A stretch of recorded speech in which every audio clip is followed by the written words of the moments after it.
Welcome to the Inside Scoop. Today's Wednesday, May 21st, and I'm your host, Josh Newberg. We got a lot of recruiting news to talk about. There's been some major developments that went down over the last couple days, and we're going to cover it all here. But before we really get into it, do me a favor and hit subscribe to the On3 Recruits channel. This is the best recruiting channel on all of YouTube. I need you to be a part of it. Hit subscribe. All right. Today's show, we're talking about UGA's big visit weekend. There was a secret Auburn 5-star visit that went down. We're going to uncover all of that. In Tennessee, they have their annual 865 Live event going down in Knoxville this weekend. So big show. Let's get to it. We're talking Georgia recruiting with the man himself, Rusty Mansell of Dogs HQ. He's here in Nashville because he had an exclusive interview with Jared Curtis, and we're going to talk about that. But first, there was a big visit weekend in Athens, the scavenger hunt. It was this past weekend.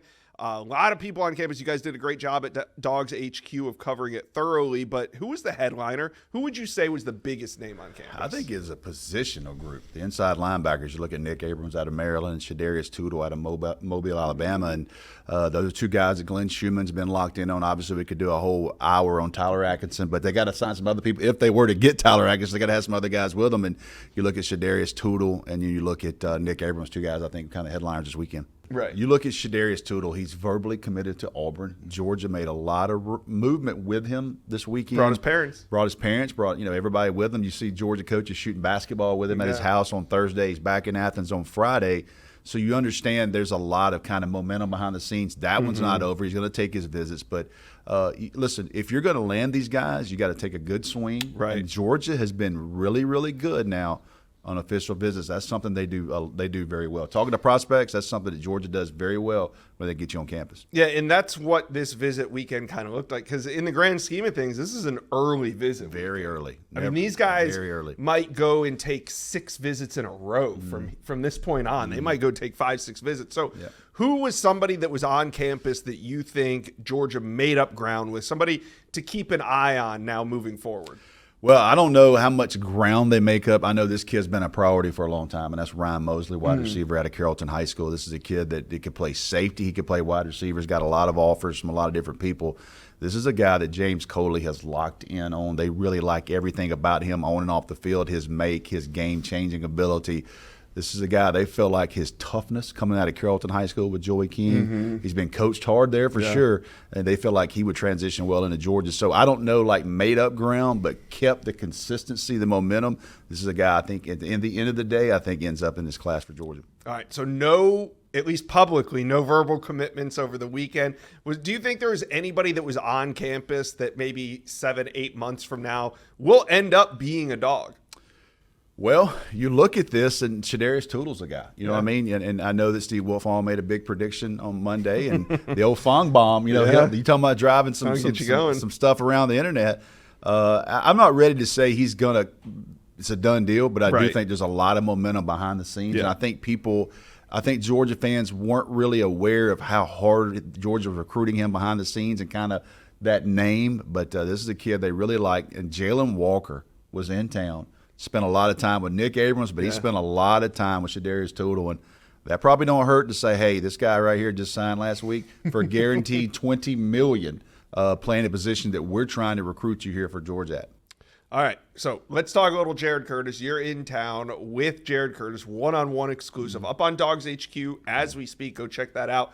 What did you learn from sitting down with Jared Curtis? It's really one of those things that I've liked over the last 15 or 16 years is you just sit down with a kid. You know what I mean? And Jared doesn't do a lot of media. Once it got ramped up, you know, he shut that part of it down. So kind of talked with his family, talked with him. I was like, look, once all this is over with, can I come sit down with you? But I was really impressed with him in person and kind of talking about the things and how tight that race was, man. Yeah. There was a time when he thought he was going to Oregon. But I can't say it enough. You have to credit Mike Bobo. He never let up and stayed on that recruitment as hard as he could, and at the end wound up getting him. But I was impressed with Jared Curtis and the fact that he's fully focused on his high school career, but he is so ready to get to Athens. Yeah. And, in fact, Georgia fans are going to love this. He's got his OV in June, but he's coming back multiple weekends to help recruit players to join his class for Georgia. And why not? What did you see about him? One of the things I realized when he was here, He's very low key. He's also big. But he's focused. Very focused. He's a big dude now, when he person. steps in the room, I mean, you think 6'3", 225, he's a linebacker. He is legit broad-shouldered kid, and he got a freaking cannon strapped to his shoulder. Doesn't hurt, but very focused, I think, very low-key. I don't think that Jared you saw he handled his commitment. Yeah. He walked up and ripped his shirt off. Yeah. Jared, I think, one of those guys, and I like to say this, he's one of those kids that loves football more than he loves recruiting. He just happens to be in the national spotlight because he's #1 quarterback in America for On3. But I think this is a kid that checks boxes for me. You got to find out how he does on the next level. But I really like his mindset, and he's definitely one of those kids that loves football more than recruiting. All right, last question. Who is the prospect within the borders of the state of Georgia who's seeing his stock soar this spring? Because it's the eval period. Actually, we're out of the eval period right now. So who is it? It's a wide receiver out of Cambridge High School by the name of Craig Dandridge. This is a kid I saw. He's been at my MVP camps a couple of times, and he kept just getting better. I saw him play last fall, had a really good game. Then he comes to the Georgia Elite Classic All-Star game and just torches people. I was like, wait a minute, this guy's got a different gear. He can run. The other night in front of Georgia staff, he goes off in the spring game against Walton, which is a really good team. Tennessee, Clemson, Georgia Tech, Stanford, Georgia, all these schools are involved with him. But I do think Craig Dandridge, and credit my guy Charles Power. Yeah. He's only a 4-star on one of the major services. I promise you when it's all over with, he'll be a 4-star for everybody. But, again, our guy Charles Power, he has verified heights and weights. He has film to back it up. But Craig Dandridge is a kid that his stock has soared since January. And after this May, man, it's sky high for him. All right, guys. Georgia fans, go check out Dogs HQ. Going to be another big week on the site. We got to talk some Tennessee recruiting because it's time for the annual 865 Live Memorial Day Visit Weekend in Knoxville. It's going to have some talent in it. We got Matt Ray here from VolQuest. Matt, who are some of the headliners Tennessee fans can expect on campus this weekend? Yeah, Josh, this is one of those weekends for Tennessee that has been really important over the last few recruiting cycles. So you kind of keep an eye out through the week to see who might show up. But right now, early on here in the week, defensive side of the football looking really good for the Vols. Reported earlier today that Braden Rouse, 4-star linebacker out of Kell High School, is expected to be back in Knoxville this weekend. That's a really important visit as he's going to have one of the more intense recruitments of the summer once it gets to official visit season. So Tennessee continuing to put their best foot forward there. Top in-state athlete Joel Wyatt expected back to campus. Another guy that if you really followed the recruiting scene for the last few months here over the winter, you knew when this one got to this point, it was going to be a fast-paced recruitment and it's shaping up to be a busy June for him. So Tennessee's going to get him back to campus this weekend and then have him back on campus again for his official visit weekend, the second weekend of June there around June 6th. So, those two guys are two big names that Tennessee's set to get to campus. Yeah. Tennessee would like to get guys like Tristan Givens up here, some in-state guys like Craig Tutt and Zayden Anderson. Jamie and Theodore down at Baylor is a guy whose stock is on the rise. Tennessee will get him to campus this weekend, and that's another visit to pay attention to, in my opinion. Yeah, and this Joel Wyatt recruitment's really been heating up. Where do you think Tennessee stands heading into this weekend in his recruitment? Yeah, I think it's a very interesting recruitment. When Joel White was back out here in March, he told us at the time Tennessee was right there in the top 2. I actually came back, maybe a day or two later and wrote about it in a VolQuest Recruiting 321. Who is the other team for Joel White was kind of my question, and one of the two questions there. And I think that that's probably emerged as Vanderbilt. I think they've become a real threat in this recruitment for Joel White, but I also think LSU's a very intriguing school to pay attention to. And then obviously he's set to currently take an official visit to Georgia. So it's a very interesting dynamic of those 4 schools. You don't rule out Kirby Smart's program. I think LSU definitely interesting, but right now it feels like an in-state battle between the Vols and Vanderbilt. And I think Tennessee's very much in this recruitment, but it's going to be one that, again, if you followed it through the winter, that there's been a lot of unknowns in this recruitment in terms of where does Joel White fit in at, and that varies based on which program you're looking at. Is he a guy that plays both sides of the ball? Is he a guy that plays offense? Is he a guy that plays defense? It's going to be a very fast-paced June for him, in my opinion. So for Tennessee to get him back this weekend, have some more of those conversations, remind him of the comfort level that he's had in Knoxville for some time now, that's big in my opinion. Yeah, we're talking about the number 3 ranked athlete in the country, so we're going to keep tabs on that one as he's on campus this weekend. This is, somewhat early for the visit cycle. I mean, it really heats up as we get into June, and then later into June it gets red hot. But so it's not uncommon for teams to bring some guys on campus early that they want to take a big swing at. Maybe they're out on the outside looking in. So who's somebody that's coming in this weekend that you think, man, Tennessee has some ground to make up on? Yeah, it's a good question. I think for me, Tennessee's been hopeful to get Amari Latimer to campus this weekend. We'll see if that happens. They've worked to get him to campus, a few times over the last couple of months, as have several other programs. He's just not been on a lot of visits so far. I think Tennessee's very much in that recruitment, but I think they do have some ground to make up there. So if you can get him to campus this weekend, and as you said, really lay that out and take a nice swing at him, I think that would be big as you're planning to get him back on campus in June for an official visit. So that's one guy to me that I will be watching to see if he makes it in and kind of see what he has to say coming out of this weekend. It would be important for Tennessee to get him back here. All right, so this weekend sets up for the bigger recruiting weekends, and typically, some of these guys that come to 865 Live, they don't maybe commit that weekend, but there's plenty of them that end up signing with Tennessee. So who's a name or two that you would put in that category? Yeah, that's this weekend has been a really good weekend to Tennessee historically. It's not a instant reaction type commitment weekend, but getting those guys here and then getting them back on campus in June has really paid dividends for the Vols. And I think you look at some of these guys that are in state currently, Brody Smith, Zayden Anderson, Jamie and Theodore at Baylor, mentioned him earlier. He's a guy that's recruitment's really on the rise, and I think Tennessee's really turned the heat up there. I talked to him last week, ahead of this upcoming visit, and he's feeling like he's a priority. Picked up an offer from Ole Miss today. So Tennessee, going to continue to recruit him really hard. But I think that group of in-state guys, we'll see if Zach Groves is back in town this weekend. But I think Tennessee's done a really good job of recruiting in-state guys. And when they get those in-state guys to events like this, being able to capitalize on it. So it's kind of hard to bet against some of those guys at the end of the day. All right. Well, you did a great job of setting the table for 865 Live in Knoxville this weekend. We're going to have plenty of coverage after the weekend. Matt Ray from VolQuest, thanks for stopping by the Inside Scoop.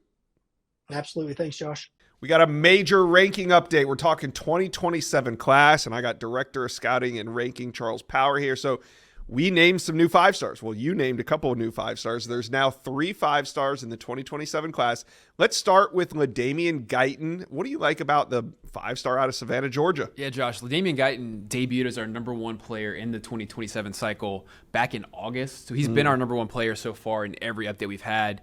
I think for starters, he has everything you look for in a pass rusher. He's 6'3", 240, elite bend, great first step quickness, speed to power, plays hard. He's a guy who played alongside Elijah Griffin his first 2 years of high school football. So imagine blocking those two guys, 5-star plus types off the edge. But LaDamian Guyton, big time pass rusher, kind of has the full skill set that you look for early on. But he's got a lot of challengers. I think this is very early ranking. Yeah, so, very early. But he's the in pole position early, but has just a lot of the traits you look for. Good production his first 2 years of high school football. Transferred schools for this coming season, so we're looking forward to seeing kind of how he plays the rest of his time in high school. But certainly a big time talent off the edge. All right, let's head a little bit further south where we see Mark Matthews, and he's at St. Thomas Aquinas in Fort Lauderdale.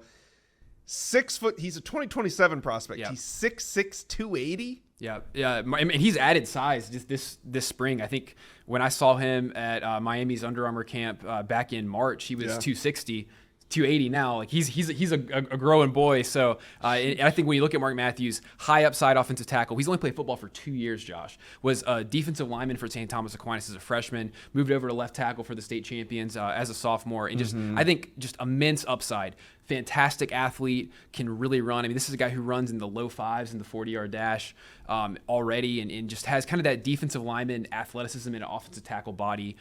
Very good in one-on-ones already, despite very limited playing experience. So this is just, I think, a guy who has just a ton of potential, really all the projectable tools you look for in an offensive tackle, a left tackle, and he's just scratching the surface of his potential, but is already very good despite just really playing O-line for just 1 year. And I think when you look at Mark Matthews, Josh, we were talking about it, I think the state of Florida is not one that is super flush with offensive linemen ever, especially when you take out prospects who move in to IMG. So I think Mark Matthews has a shot at being the best offensive tackle prospect from the state of Florida, at least in like 7-8 years conservatively. So a guy who I would expect, the big three Sunshine State schools to really go all out on, on the recruiting trail. Probably a guy that has a shot at finishing number 1 overall. Yeah, I mean, any of these guys in the top, I think are real players for sure. All right, well, let's move on to Zyron Forstall.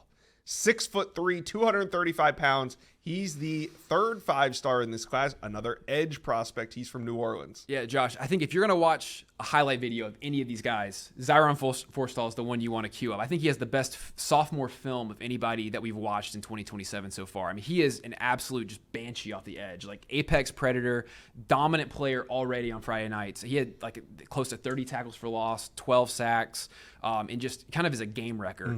His motor is amazing. Like he plays with just so much effort, running sideline to sideline. He's chasing guys 40 yards downfield, and really is just violent, explosive. So there's so much to like about Zyron Forstall, and I think, the way he's trending for us, he is a legitimate challenger to LaDamian Guyton as that number 1 edge prospect, and I think a really, really exciting pass rusher and a guy who already is a dominant player. Kind of reminds me, honestly, a little bit of like a Will Anderson type, just super physical, high effort player, similar type of dimensions as well. So he's one that I think fans are really going to want to be familiar with. He's out of New Orleans. All right, so you're obviously fired up about these three, and there's going to be more 5-stars to come. Like you said, this is the first one for 2027. This is our second update since our second big on 300. So that being said, who do you think could be the next 5-star to be named by On3? So I Inside Scoop listeners, I got to tell you about a company that makes this show possible. It's Roback Activewear. The only way to describe Roback is best fit, best feel. And for those who are not familiar with Roback, they are completely changing the game with their incredibly comfortable activewear. Roback has released so many items within their new licensed game day collection, and it's our favorite. With novel polo designs, clean hoodie, and quarter zip designs from some of your favorite schools, it's definitely worth checking out. Nobody else in the market is pairing these level of custom designs with this quality of activewear. Roback's everyday shorts or their Delta Performance pants are the perfect pairing as well. They are both super comfortable. They have an elastic waistband and a great fabric that is made to have the appearance of a nice short look, but the comfort for everyday movement. Roback also has been proudly leading the NIL charge, having signed partnerships with multiple college football stars, past and present, and are becoming the go-to brand for college athletes across the country. So use code JOSH on roback.com for a generous 20% off all new custom orders through the end of this week. Let's spell it out for you. RHOBACK.com. That's 20% off all performance polos, shorts, and more with promo code JOSH. I think you look at the guys who are rounding out the top 5. So offensive tackle Kennedy Brown from the Houston area. He's 6'4", 280, elite length, really just like a rock solid offensive lineman. And then Joshua Dobson, who is a corner from the Metro Charlotte area on the South Carolina side of the border, freak athlete. I mean, he is a mega athlete at corner, a guy who runs like in the 4.3s, 10.5-foot broad jump, really everything you look for physically in a corner. But there's a lot of, there's great skill players in this class. I think Absolutely. you look at Kamon Spell, the running back committed to Penn State. I think he's the clear RB1 early on. Just tackle breaker, great speed, just kind of has all of the skills you look for in a projectable running back. I think the next great running back out of the state of Pennsylvania. And then Jameer Brown, the wide receiver committed to Ohio State. I mean, of course, Ohio State, like loading up on receivers, but I mean, he's a little bit of a different type of receiver than Ohio State's brought in. He is a speed guy, like elite speed, deep threat, and has really improved his route running skills, ball skills, and kind of, I think in this update, we moved him into the number 1 receiver spot, and he's inside the top 10. So there's a lot of exciting prospects in this 2027 cycle early on. Yeah, it seems like it. We were talking off air just a minute ago. You're really fired up about some of these guys. You guys, talk to us. Who are you fired up about? Who do you think should be the number 1 player in the 2027 class? Let us know.